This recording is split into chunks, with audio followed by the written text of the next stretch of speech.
Now that I had cleared out the minor enemies that weren't handling with XPCs, I decided that they should probably get some help. The more of them that I clear up, the more the remaining XPCs get to focus on these armored suit bastards. The nearest XPC looked like it was dealing with about 3 of them. The XPCs had heavier armor. They were sturdier by far, and despite their large size, they were fairly quick. But the guys in the armored suits were faster. They might not have as much durability as an XPC, but their increased maneuverability and their human instincts definitely play a role. An XPC is basically just a computer. Their armor is heavy and their weapons are powerful, but this is simply compensating for things that computers simply lack, and that's raw instinct. Everything has to be a calculation. Even moving an arm or a leg is a complicated process, running countless of different configurations against one another. That sort of computing takes time. Mix that with trying to calculate how to deal with enemy forces, and it definitely slows down the progress. Titan could wirelessly control the XPCs, but there are always limitations. The more XPCs or robotic units of any kind that she controlled, the less individual control she has on them. The more control she tries to enforce on any one unit, the more it drags away from her control of other units. For example, that stunt with the bike I just pulled most likely required a good deal of Titan's focus in order to properly achieve, bouncing back and forth countless calculations and variables, including my own thoughts and what my intentions were. So basically, as long as she was controlling multiple units, she didn't control their every action and movement. She would simply update them with strategies, plans, and let the program run itself in order to fulfill the objective that she handed down.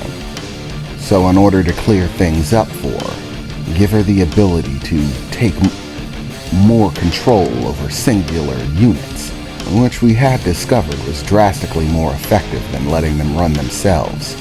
I needed to clear out the trash, give her less to focus on. Of course, without any delay, my motorcycle began heading directly for me after hitting the ground and sliding to a stop. The jets firing off, kicking up dust around the area as it stabilized itself, and was already on a straight trajectory back to me. In no time at all, I had hopped on and was gunning for the next XPC. Currently, the armored suits were crawling all over it, trying to pull back its armor and get to its far more delicate interior mechanical parts, do some real damage. One was on its back, another hanging on its arm. The last one was running about, darting back and forth, firing from below. As I approached, it was just starting to run between the XPC's legs. All of the necessary math floated through my head, and instinct took care of the rest. Thinking quickly, I took a stance on top of Titan's motorcycle body.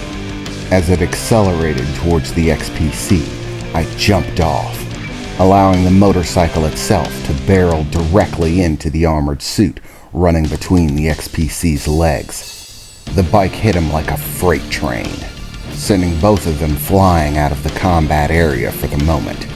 Meanwhile, I was airborne, on a straight trajectory towards the top of the XPC. It took barely any effort at all to target myself directly for the one hanging off its back. With both legs out, I hit him with a spear kick to the head and sent him tumbling end over end off of the XPC's back. As I snagged the armor of the XPC, stopping myself and now taking the armored individual's place on his back. As I did, the one hanging off of his arm started shooting at me. For any normal person, trying to take maneuvers on top of a moving XPC would be a difficult task. But once again, I wasn't normal. In fact, I had a direct line of access into the XPC's head via Titan. I knew exactly what it was going to do. So, as quickly as I could, I darted over the shoulder of the XPC down the arm. All it took was a quick move and then a push-off. As I rounded the shoulder, pressing my feet into the armor and pushing as hard as I could, sending me barreling down at the armored individual, snagging him, gripping tightly to the armor and ripping him off the arm, as we both went tumbling to the ground, hitting it and bouncing a few times, as the armored individual struggled against me.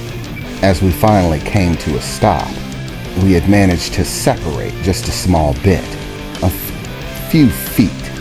The armored individual was still facing away, towards the XPC, trying to get back bearing of himself and figure out where he was. Even inside of that armored suit, that might have sent him for a loop. And he doesn't have a super brain. So before he could make sense of anything, I bolted at him, grabbing hold of him tightly and putting him in a choke lock as he struggled to get to his feet. I could feel the pressure I was putting on him beginning to warp the armor, small sparks flying out of it, as he tried to force my grip off of him, reaching up with his hands and trying to pull it away. Unsuccessfully, of course.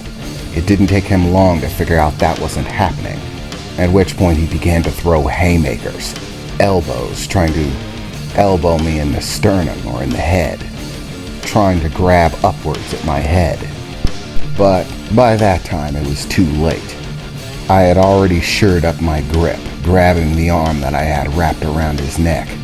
It's funny, with all of the calculations that run through my head constantly, I sort of lose track of them, and at the same time, I never do.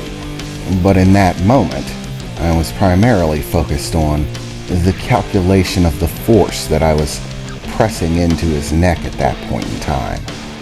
Quite frankly, even if I told you the pounds per square inch pressure that I was placing on it, you wouldn't believe me.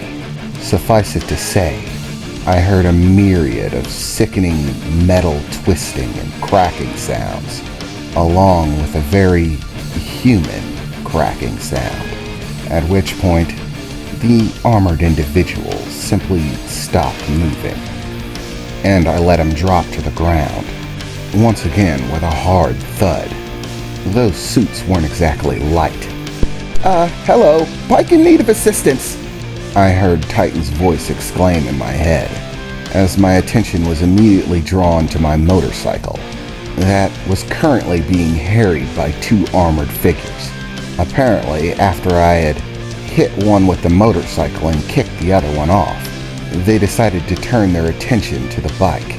The bike was now frantically trying to fight them off, but they were starting to get better at reading it, dodging its blade swipes, even adjusting for its ability to use jets to maneuver, make jumps, flips, and things like that. In that instant, I began bolting over as fast as I could, passing by the XPC that was only just starting to turn around and make its way there. In terms of reaction time, I was far faster than an XPC. And in terms of running speed, being, well, half machine, seems to definitely have some advantages in that category as well. In the 80 or so feet between where I started and where I stopped, I got up to a maximum speed of about 54 miles per hour. The armored suit that I shoulder-checked, sending him flying, never even saw it coming. Flying through the air towards the factory, impacting one of the walls. As it cracked under the impact, pieces of stone flying out of it, as the armored suit individual fell to the ground, below the impact crater. Titan's motorcycle form was just starting to wheel its way around the armored individual heading towards me. And in no time at all, I had already cleared the distance between me and this next armored individual. I don't know what compelled me to do it, but in a single flash motion, I gripped my hands into Titan's motorcycle form, grabbing hold of the armor, lifting it off the ground and spinning the entire motorcycle around, using the back wheel like a battering weapon, a blunt force object, beating the armored figure into the ground as I swung it around, like I was trying to beat a nail into a piece of wood. I could feel the tension of lifting Titan's motorcycle form, the weight of it. But as heavy as it was still within the range of my physical strength to do. Lifting about 3/4 of a ton might be a little bit too much for anyone else, but it felt like a cakewalk to me, at least for a short time frame. As the impact struck him into the ground, the back tire spinning out against his armor, leaving black streaks across it. I rapidly jumped over the bike while twisting the handlebars to force it into a spinning turn. As I did, shifting to the opposite side of the motorcycle, one of the wing blades projected itself, spinning up to maximum speed. As once again I gripped into the armor of the motorcycle, lifting it off the ground, this time entirely from the side, using the blade sticking out of the other end as if I was holding a regular sword, swinging it down into the armored individual laying onto the ground and tearing right through him, and even the dirt below him. Massive amounts of sparks and bright flashes of light as electricity surged. Dust and debris flew up as I tore my way through, finally pulling Titan's body to a stop and placing it on the ground. Taking one last check of the armored individual who had hit the wall, they didn't appear to be moving. I doubt they were dead, but for the moment being it was one target down, and leaving someone alive might come in handy for questioning. With that, I went back to the business of taking care of the few that were remaining up front.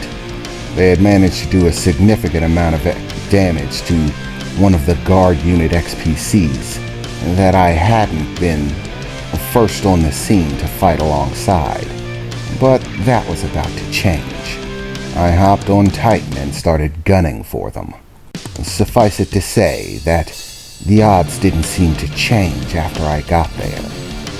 After that, it was a quick cleanup. They barely stood a chance at all. I got into a slight match of fisticuffs with one of them after breaking his weapon, but he quickly found that the strength of his armored suit and my own physical strength were vastly different. He even tried to headbutt me. I think he gave himself a concussion, warping the metal plating on his helmet.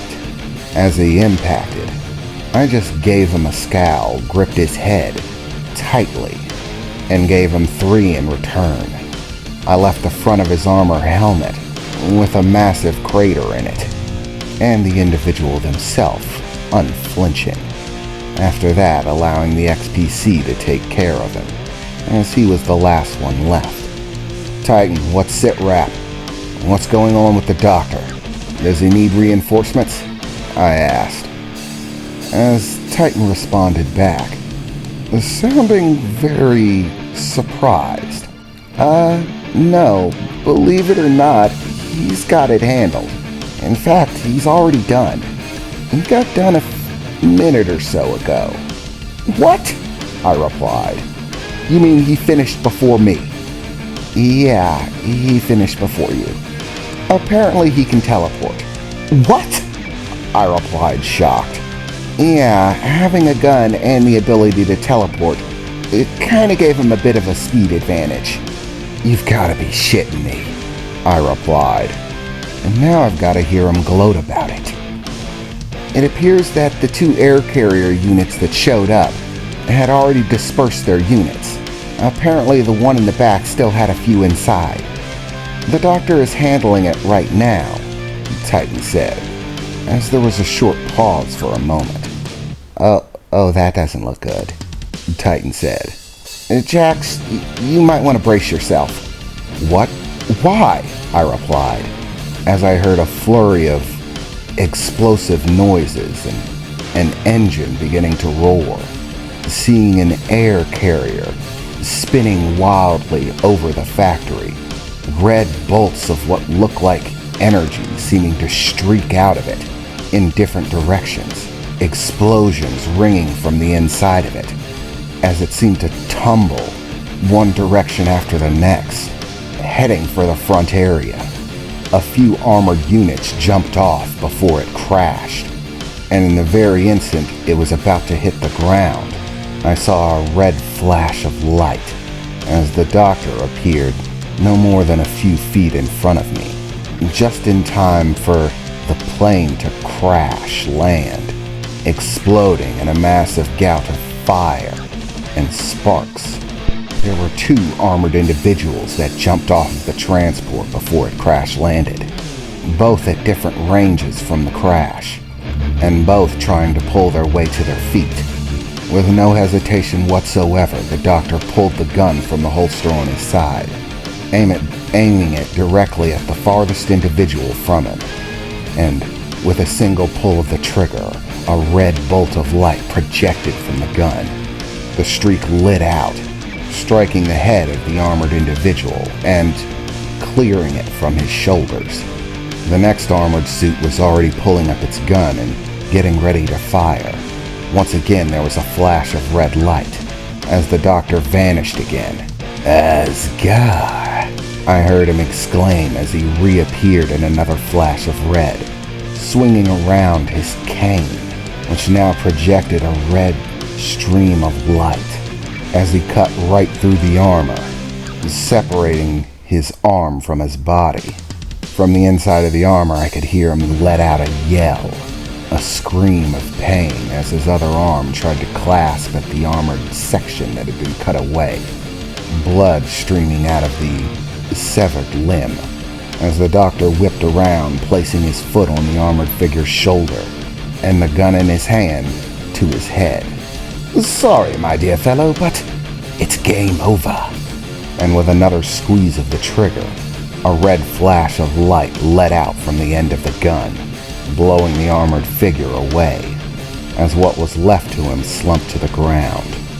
Well, that certainly was fun, the doctor said, turning around as he holstered his gun, the red beam of light beginning to fade away from the cane as he placed it back on the ground and began adjusting his suit. I haven't had that much fun in ages. It's such a shame that I'm restricted to such small levels of power use. I couldn't at all use any more of my impressive tricks. They simply use too much magical energy, he said, shrugging his shoulders and raising his hands a bit. But it was fun all the same. Now, it looks like you're done up front. About time. I was beginning to get bored in the back and noticed this air carrier still hanging around, so I took care of it. You, Doctor, are a terrifying man, I said as I began to approach him, and thinking that everything was basically said and done, and that we could begin assessing the situation. I actually wanted to check and see if my father was okay, my mother, my brother, and the rest of them. It might make sense for Alexander to take simultaneous attacks, which was one of the reasons that I asked Emily to hang around biotech while I was in the factory.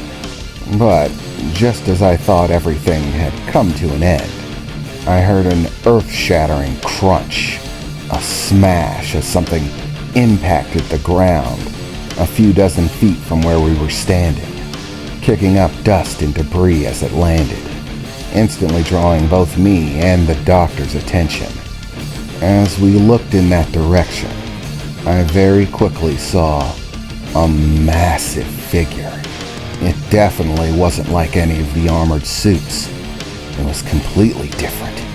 It was even bigger than an XPC, absolutely dwarfing over one in size, like a living person-shaped tank beginning to pull itself up from the crater as the dust around was settling, and as it began to pull itself up, I saw another figure, a smaller one, jump off of its back, landing very gently and nimbly on the ground beside it. "And who the hell are these guys?" I said, looking in their direction.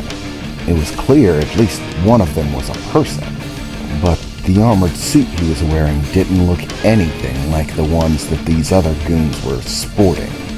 No, there seemed to be a bright glow emanating from multiple segments of it, contrasting the jet black of the armor. "Well, you were unexpected, or at least we did not expect your combat capabilities to be so far advanced," the slender individual said as he reached towards his back, pulling out a blade that seemed to extend itself, starting out short and then growing quite long, before a bright light seemed to emanate from the area around the blade. "I never expected the returned son of biotech industries to be a tech freak. That was a shocker, and I don't even know what the hell to call that friend of yours. But I suppose it doesn't really matter. Our job isn't to ask what you are, it's just to kill you." "Yeah, good luck with that," I said, staring him down, as one of the XPCs began to rush in. The smaller figure didn't flinch an inch, but without what seemed like the slightest bit of effort, the massive armored figure simply raised one of its arms. What looked like some sort of massive cannon protruded from the armor, and some sort of massive beam of energy projected from it. It blew the XPC away in a single shot. "Oh, look. They still play with toys. I remember my first action figure." I heard coming from what seemed like some sort of audio system projecting out of the armored figure.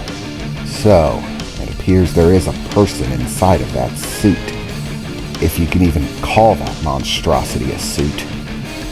"Well, this looks like trouble. So, which one strikes your fancy?" the doctor said, looking over to me. "Shall we rock, paper, scissors? Who gets the big one, who gets the small one? I don't particularly care. I'm a girl at a ballroom. I'm just here to dance," he said, smiling. "Okay, Doc," I said as I turned away from him, focusing entirely on the two enemies that just showed up. "Don't worry about it. You want to dance? I'm about to take you to a rave. Let's see who finishes first this time, Doc," I said, smiling. For whatever reason, I felt excited by the challenge, hoping that these goons would be more impressive than the monotony of nobodies that came before them.